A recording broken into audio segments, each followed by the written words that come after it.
Hi, and welcome to this special edition of the Production Channel. I'm your host, Clem Harrod, and as many of you know, I was a freelancer in the live event production industry for 15 years before I created my company, CLEMCO AV.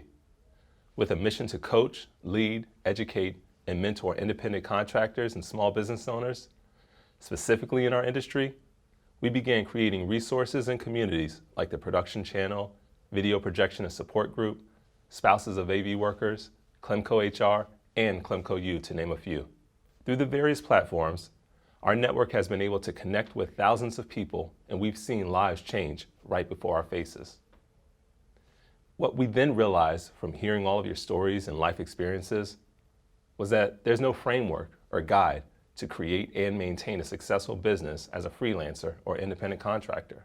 We felt it necessary to take our mission to the next level, and we decided to publish our first book, Career Projection 101, an independent contractor's guide to a successful business and balanced life.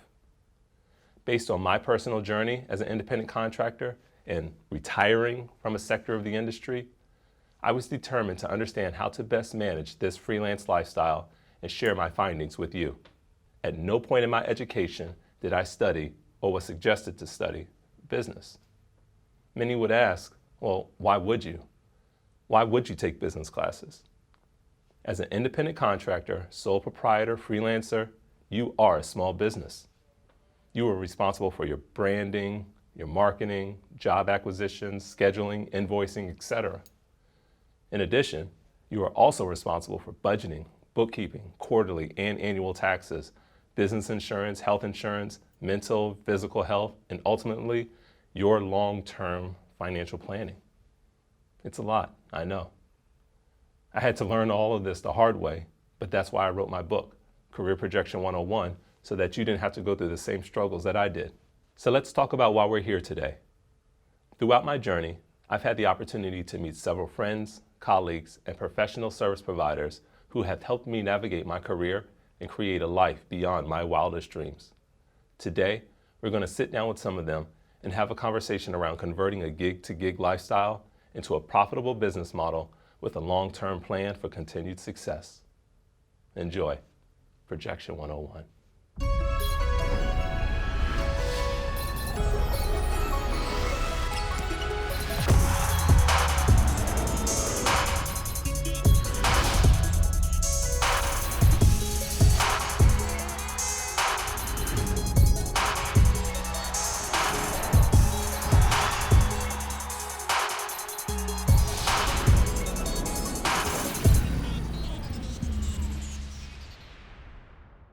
Thank you for joining me. Hey guys, how are you?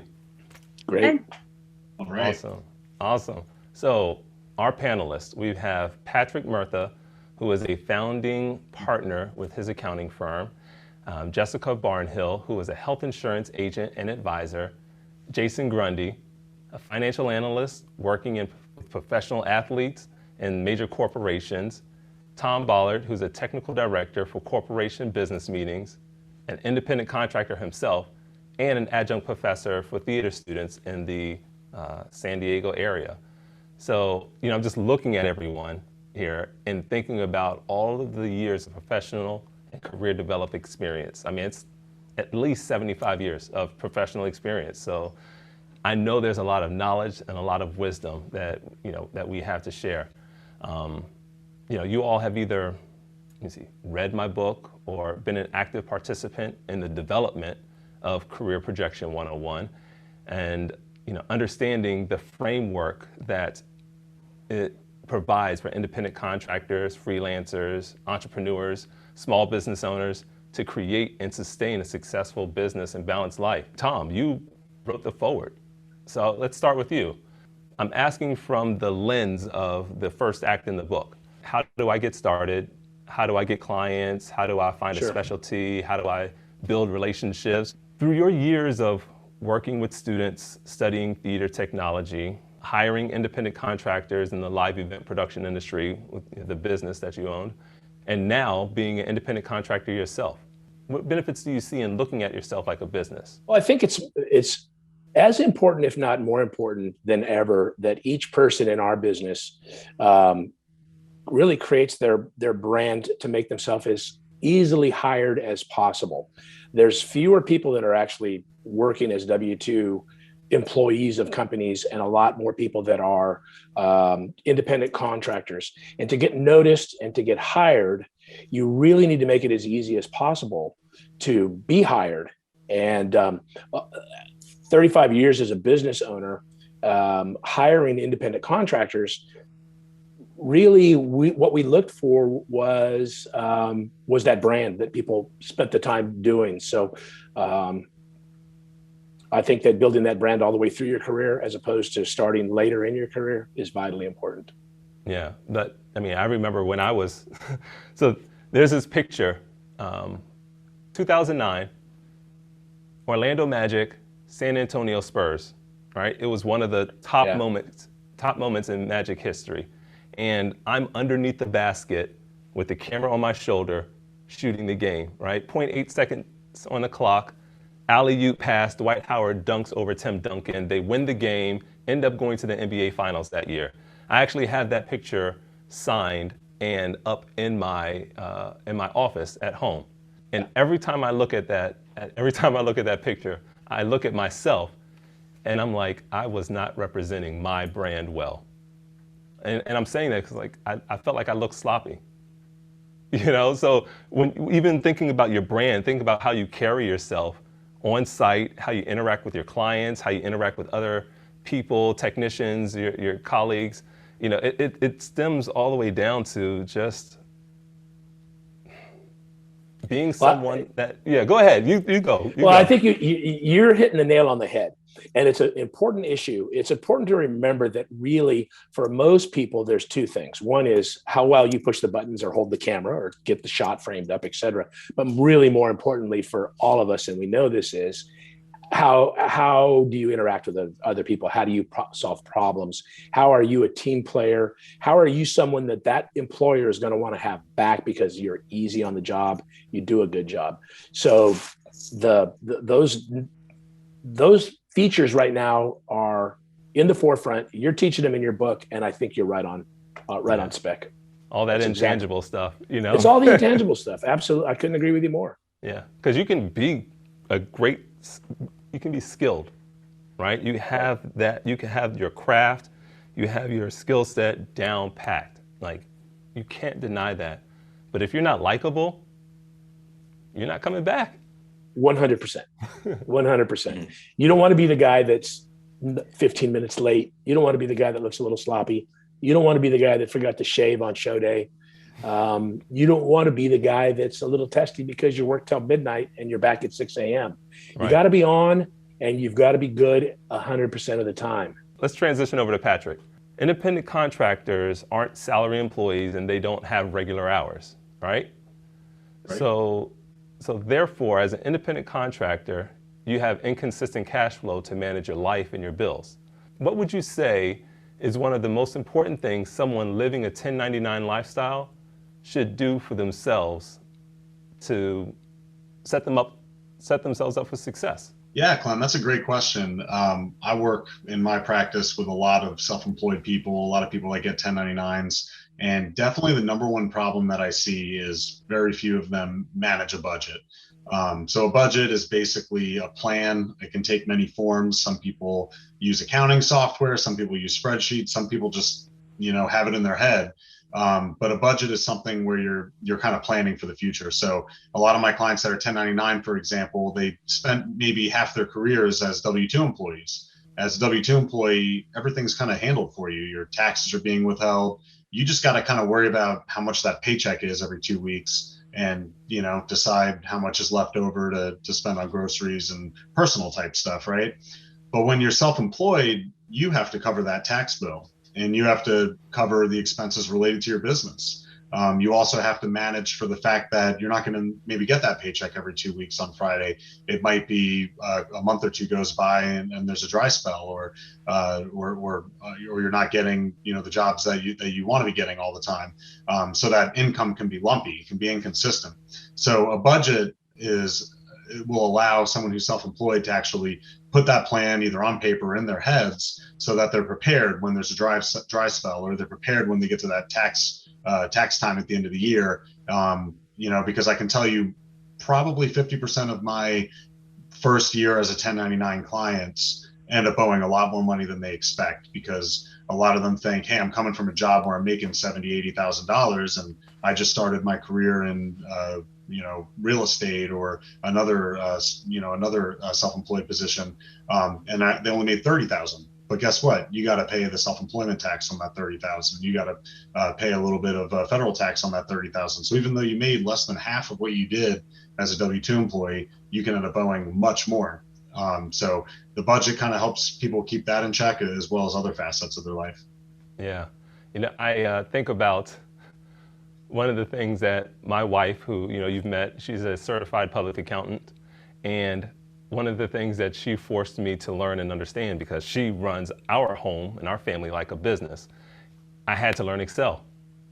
If you're an independent contractor and you don't know how to use Excel, if you're a business owner, as an independent contractor, you're a business owner, and you don't know how to use Excel, you're not setting yourself up for success. We have on our CLEMCO website, you can download a basic budget template, and in that, it helps you to kind of learn. And we have a video on YouTube about it as well. You can learn the process of how to, set those things up, put in your jobs. It begins to take out those little amounts. Patrick, you and I discussed, I had that 60-40 rule as an independent contractor that I teach people. So out of that 1099 payment that you receive, no taxes taken out, 60% of that can go toward your budget and your bills. And then a minimum of 25 for taxes, 10% for that cushion when times are slow, and that 5% for retirement. Now, like I said, that's just the minimal stuff. That's just kind of building that muscle. But what are your thoughts on just kind of building that cushion and trying to plan for those times where money's just not coming in? Yeah, I mean, at a minimum, that's definitely a great idea, because if you're not keeping that in mind, if you're not keeping in mind the fact that you're going to have other unforeseen circumstances, that you're going to have potentially tax issues, slowdowns, etc. What happens is people tend to get into the habit of just treating their 1099 income like it's a paycheck, and then they spend it when it comes in. And if you're not disciplined as a contractor, as someone who's self-employed, then you don't have your 401k that your W-2 is kicking money into, and you don't ever see the money, so it never happens. In fact, that's something that I recommend my clients do, is actually set up an automatic payment to either a retirement account like an IRA, or potentially a simple employee pension or a SEP, just for example, just to make sure it happens, because it's an out of sight, out of mind thing. And that it all goes back to the budget. Yeah, I like that you talked about the IRA and the SEP and things like that. And we're going to talk to Jason Grundy in a moment, because that's kind of up his alley. But also from that budgeting standpoint, budgeting for your own insurance, because as an independent contractor and freelancer, that's not being taken care of for you. So Jessica, one of the great benefits a W-2 employee has with working for a company or a corporation is a group health insurance plan. What that large group can provide for minimizing the costs, right? Is that correct? Yes, Clem. I mean, usually a large employer is going to pay 50% of the employee's premium. So that makes it much more affordable, and it's automatically deducted out of your paycheck. So you don't even see the money. I mean, it's pre-tax dollars as well. So it's something that is taking care of you. You can cover your spouse and dependents on it if you like to. And it's long-term coverage. As long as you work there, you're always going to have health insurance. If you have a independent contractor, freelancer, entrepreneur, small business owner, all of those different categories, single or married with children, maybe not, how do you help them find a plan for them and make them feel comfortable through the process? The first thing I do when I'm introduced to someone is I ask a lot of questions. I know that, I mean, personally, I've been self-employed and I've thrived in it, although it took a long time. Wish I had known all of you way back then. But I've been self-employed or a small business owner for over 15 years now. So I certainly understand what it's like to pay for your own health insurance. And when you lose that W-2 job, or if you start working for yourself right away and you never have the employer plan offered to you, people don't know where to go. You know, how do I find out? Do I go online? What do I do? So I'm very fortunate and grateful to have a lot of referrals. And thank you, Clem, for sending people my way. But the first thing I do is I research. My license shops every health insurance option in any state that I'm licensed in. I'm licensed in 32 states. And I also help people in states that I'm not licensed in, but it's a matter of finding out what a family or an individual or a married couple situation is, because there's more options than most people realize. And there are, you know, private plans that sometimes require medical questions in order to get approved, but the rates are outstanding. And there's also programs that'll give you a discount based off income. Now, when you're self-employed, that can be very difficult though, because as we all know, income goes up and down. It can, you know, fluctuate. It's a little hard to predict at times. So, you know, I like to ask about, you know, doctors that they like to see. Do they travel? Are they going to be traveling all over the country working? They would need a nationwide network. There's lots of different scenarios. So it really depends on who I'm speaking to at the time. But the more information I gather, the more accurate results I can come back with. And the goal is to have several choices that I can sit down and explain to them, explain what they mean, what the person will pay versus what the insurance will pay. Because the goal for health insurance is not just to cover you for 6 months, it's to cover you long-term. If you're going to work for yourself, for your career, you want to get health insurance that covers you for decades. I feel like sometimes health insurance, that's like one of the first things that people cut out of their budget and don't pay for anymore when money gets tight and things like, you know, things like that. Have you experienced that or seen that? I have. And I've seen quite the opposite too. It depends on whether or not you understand the value of health insurance and what it's there for. I have a 3-year-old son and he has a fractured collarbone. Didn't expect that to happen either. He's 3, but you know, someone fell on him, and between an ER visit, 3 specialist appointments, 2 sets of x-rays, it would be very expensive without health insurance.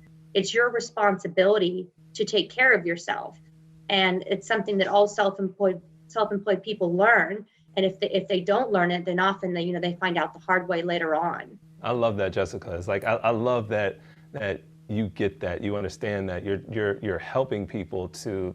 That's one of the ways of thinking long term, right? That's one of the ways of thinking like, okay, I'm healthy today, but you may not be healthy tomorrow. So you have to think about tomorrow. You have to think about the day after and the month after, the week after, the year after. And it's just some of that is that preventive maintenance and preparation for what could come. So from that, we're going to transition to my man, Jason Grundy. You know, Jason, you know, thinking long term, we talked about getting started. We've talked about building and supporting your lifestyle, right, through insurance and different things like that. Let's talk about sustaining it. Let's talk about keeping or setting aside money so that when your mind and your body begin to reject the work that you once loved and you once did, how to prepare financially after that. So my question to you, how important is financial literacy, being disciplined with your budget, and let's say setting goals for retirement as an independent contractor? How important is that? But remember, we're talking about an independent contractor, not a W-2 employee, someone who has a 401k or a pension, nothing like that. Like, this is all on you. How important is that? I'm actually a W-2 employee and a 1099 person. So I live in both of those worlds. So I'm going to talk about this from a macro level. You know, I'll say this: if you do what everyone else does, you should expect the same results. Now, those results may not be bad results, but those should be the expected results. I'm saying that to preference this. I'm a person that's in my 40s, and I grew up being taught that you plan for retirement when you're at the age of 65. That's what's been pounded into my head. What I do now when I coach individuals and when I talk about it, I try to get that out of everyone's head. Don't think about retirement as an age at all. Completely eliminate retirement at an age from your vocabulary. You plan to retire when you have enough money to live off the interest of that money. That's when you should retire. That could be at age 75, 65, 55, 45, 35. I know, especially in today's world, a lot of individuals that are retiring in their 30s now. And here's the way you want to think about it. You have to think about how much money will it take for you to live comfortably. You know, for some individuals, they could live comfortably off $100,000 a year. If you can live comfortably off $100,000 a year, you may need about $1 million in overall capital or overall savings to live off that, because interest will, you know, if you're assuming that you can get about a 10% interest, you can live off about $100,000. You know, over history, returns have been roughly about 7, but over the last 3 to 4 years, interest returns on your investments have been actually much higher than that. If you are with the right, if you've gotten the right assistance, right? What kind of lifestyle you want first? That's the first thing you should think about when you retire. What kind of lifestyle you want, and based on that lifestyle, you need to save that much money or invest. Because I don't use the word savings when I teach my courses. I think savings is a bad word. No one should be saving anything. You should be investing. Investing is where you get return. When you save, you may get 1% a year if you're lucky, but when you're investing, you get a much higher return on your money that you want to put away. But Jason, so how does someone even begin to do that, right? Because you're talking about saving $1 million. We're talking. You got to break that all the way down to a budget, though. Like, how do you get to the point where you have $1 million in the bank or any money in the bank? And you know, where does it start? That's a good question. I think first you start with a great accountant like Patrick, so he can give you the methodology behind what you need to do, because you still have to pay your bills. You still have to run your business as an independent contractor. So you begin with a great accountant first to help you become disciplined. But once you determine how much you can actually put away, that begins the step in determining how long you have to continue to work and the amount of money you're putting away to get to that goal of eventual retirement. You know, as I mentioned before, I know an individual that he got disciplined very young. He had great parents and great people around him. He immediately after college, he graduated at 22. And his first job, he worked for a corporation. He immediately began saving. He had no debt. You know, he was in a very fortunate situation, but he began saving a large percentage of his money very early in his career, and he ended up retiring at age 35. Now, this person is living off about $50,000 a year. For him, that's a comfortable lifestyle. I will openly admit that would not be comfortable for me at all. But for him, that's well. I just I have more responsibilities. So, but for him, that's a comfortable lifestyle. And when we talk about retirement too, I want to make sure we emphasize retirement doesn't mean you don't do anything else for the rest of your life. Retirement just means you can look to do other things at that point. You can get out of what we call the rat race. Yeah, certainly. I mean, you know, hiking Mount Everest, it starts with one step, right? So it's kind of the same thing with saving for retirement. You know, most people that are, as we're talking about, I think a lot of people that jump into self-employment, they started with a W-2 job or something like that. And, you know, the beauty, as somebody who I've been self-employed my entire career. I worked at a grocery store in college, and that's it, as far as my W-2 life. So, you know, what I've really enjoyed about being self-employed my whole career is that, you know, I can look at something that I really want, a new car or whatever have you, and say, well, I can't really afford that now, but I know if I hustle and bust my butt, I can get there, and I can get that. And that you can't say that if you're in a lot of different careers, a lot of W-2 type positions, where, you know, if you're a government employee, for instance, there's the government pay scale, and you you know when you're eligible and you for a raise and that kind of thing. But you can't just hustle really hard and get there that much quicker like you can when you're self-employed. So that's kind of the beauty of it. But the downside of it is in that government job or that corporate job, there's usually going to be kind of fail safes in place, like 401ks, like pensions, like things like kind of forced savings that typical commercial, typical corporate jobs and government jobs will give you. That being self-employed just isn't there. I mean, you can literally work your entire life and then be like, I'm ready to retire, and you got your Social Security, and that's it. And hopefully, right? Because we don't even, who knows if that'll even be there. So, Right. So the answer is, you have to start by just being very disciplined in the beginning, and it's not something that someone's going to do for you. So, I mean, even if you're just starting off with, hey, I'm going to put $100 a month, towards a retirement account, or, whether it's a Roth IRA or a traditional IRA, or even just a brokerage account, which is often for my clients. And I don't do financial advising. I definitely refer that out to professionals, but, I'll even recommend some of my clients, hey, there's really not a huge benefit to you doing the deferred compensation style retirement plan right now. Just set up a brokerage account and put money in it. And the benefit of that is that it's relatively liquid in case you ever did really need the money in case of emergency.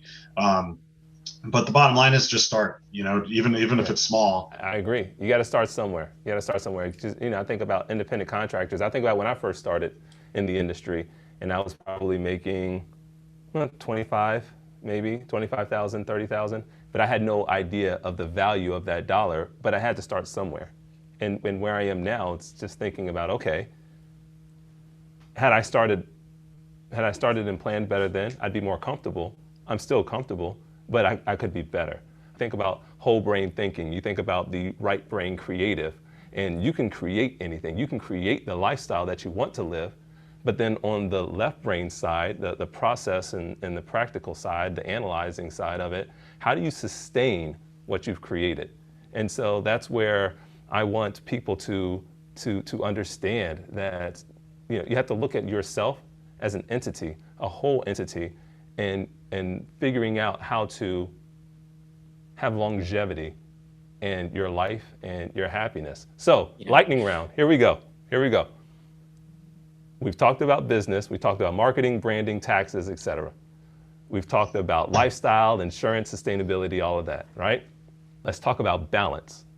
In theory, we work to maintain our lifestyle. Now, how intentional you are about creating your lifestyle and not letting the lifestyle create you, okay? One by one, what do you enjoy doing just for fun? What brings you peace? What brings you joy? What brings balance to your life? Jessica, I want you to go first. Oh my goodness. I'm a mother, so, and I'm kind of waited a long time to have kids, but definitely something that brings me joy like no other is holding and rocking my kids and putting them to sleep. When I used to work in an office, I never put them to sleep. I only saw them in the mornings. And before I had kids, I was just work. So I would say that's something I get every day, no matter what. And it's a very high value. For me, this is a very easy question. What brings me joy absolutely is my wife. My wife has allowed me to live a lifestyle where all I have to do is work. And there are a lot of individuals that have to work and do other things, but my wife takes care of all those other things. So all I have to do is work. And she takes care of everything else. And that brings me a lot of happiness and joy. So when my work is done for the day, I literally don't have to do anything but make sure that she's happy. So my wife is my rock and my happiness. So nice.